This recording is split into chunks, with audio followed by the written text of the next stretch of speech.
What if DJI finally delivered an action camera that feels like a real leap instead of a gentle polish?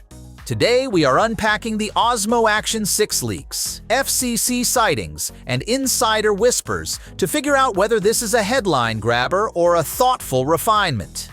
I will walk you through the camera family history, the spec bumps everyone is talking about, the practical questions that matter in the field, and the single leaked feature that would make me pre-order on day one.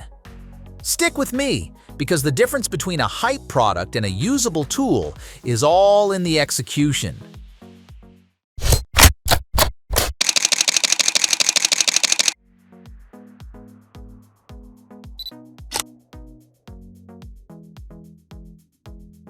DJI changed expectations with the original Osmo Action by giving creators a front-facing screen plus solid stabilization at a price that made people rethink the market. The Action 4 and the Action 5 Pro kept improving low-light performance, ergonomics, and wearable pairing. But those upgrades often felt evolutionary rather than revolutionary. You know what is funny? When a company solves a lot of small problems, the community stops asking for fixes and starts expecting one bold leap. That cultural pressure explains why Action 6 matters more than a normal refresh.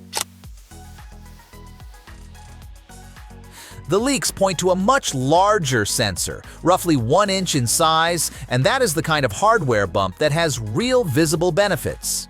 A bigger sensor gathers more light, improves dynamic range, and produces cleaner footage in dim conditions where action cameras usually struggle. Reports also mention 8K recording at 30 frames per second, 5.3K at 60 frames per second, 4K at 120 frames per second, and very high frame rates for extreme slow motion, plus 10-bit color and a log-style profile for grading. Add rumored waterproofing to around 18 to 20 meters without housing, Bluetooth 5.1, Wi-Fi 6, and larger internal storage while keeping microSD expansion.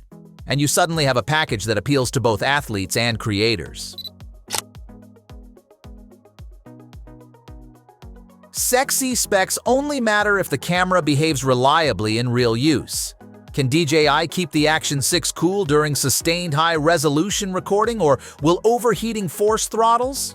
Will battery life and charging strategies support a larger sensor and heavy bit rates? How painful will file management be, and will internal storage actually scale up to a practical baseline like 64 gigabytes? Stabilization upgrades such as Rocksteady with AI-powered horizon correction and full leveling sound promising, but they need to outperform strong competitors in messy, real-world scenarios. If DJI nails thermal design and workflow, this won't be a paper champion only.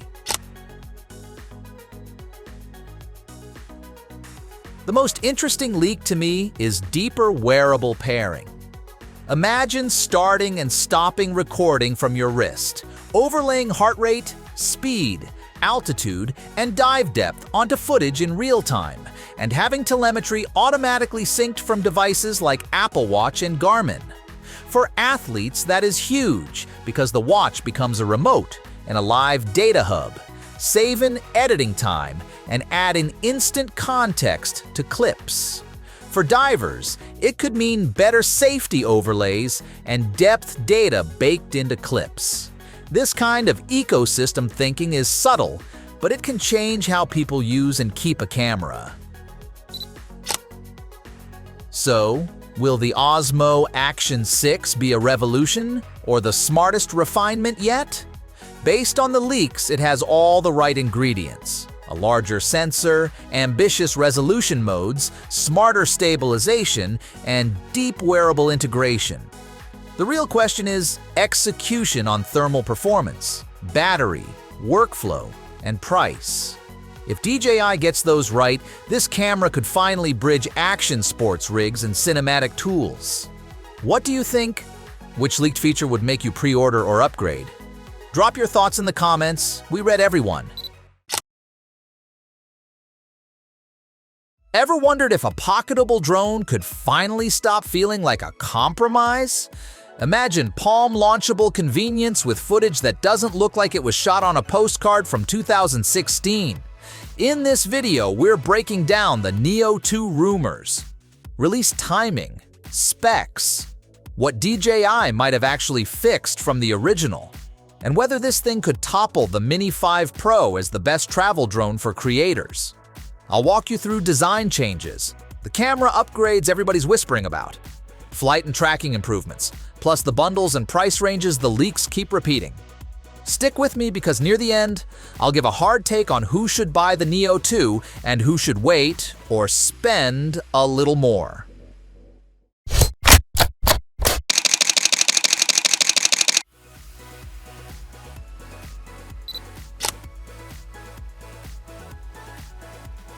You know what's funny? The original Neo felt like a genius little gadget until the wind hit it. From what we're hearing, Neo 2 keeps that tiny palm-friendly footprint, but gets tougher where it matters. Expect stronger materials and double-layered prop guards so beginners can be clumsy and walk away with a working drone. Weight stays likely under the 250-gram threshold, which is brilliant for travel and light regulation in many countries. Motor tweaks aim for snappier lift in gusts, and new sensor placements could finally bring multi-directional obstacle awareness. Controller ergonomics are rumored to get a small but meaningful refresh. Better grip, smarter antenna placement, and fewer dropouts. All of this sounds like DJI is trying to tighten the package without making it bulky. This is the juicy part.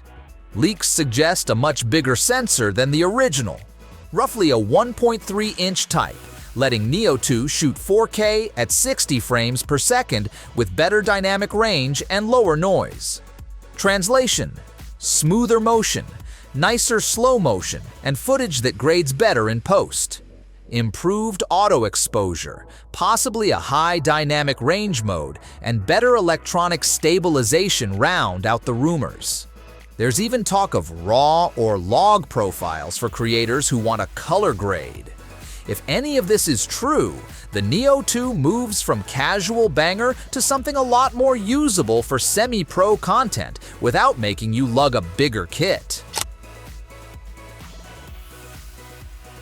Flight time looks to be one of the more realistic upgrades. Expect something in the 20 to 25 minute window under ideal conditions, which is a noticeable bump. Subject tracking and AI are said to be smarter, following people even when they briefly duck behind obstacles. Multi-directional sensors would improve safety in complex environments, and the transmission system could use DJI's newer protocols for lower latency. Accessories rumors include a stronger Fly More type bundle with extra batteries, faster chargers, ND filters, and a compact case that charges on the go.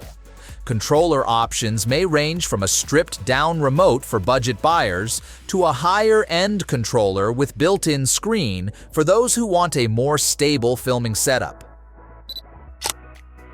So, is Neo 2 the new go-to compact drone? If the leaks hold up, it carves a sweet middle ground, much better imaging and smarter sensing while staying travel-friendly. Price rumors float between roughly $220 and $250 for a base kit, up toward $400 for a richer bundle. That pricing would make it tempting, but compare it directly to Mini 5 Pro if low light and absolute image quality are your priorities. Drop your thoughts below. Would you choose ultra portability or slightly bigger sensors for better footage? If you liked this breakdown, hit like and subscribe so you don't miss the full hands on when Neo 2 actually lands. And tell me in the comments what test you want first when it's in hand.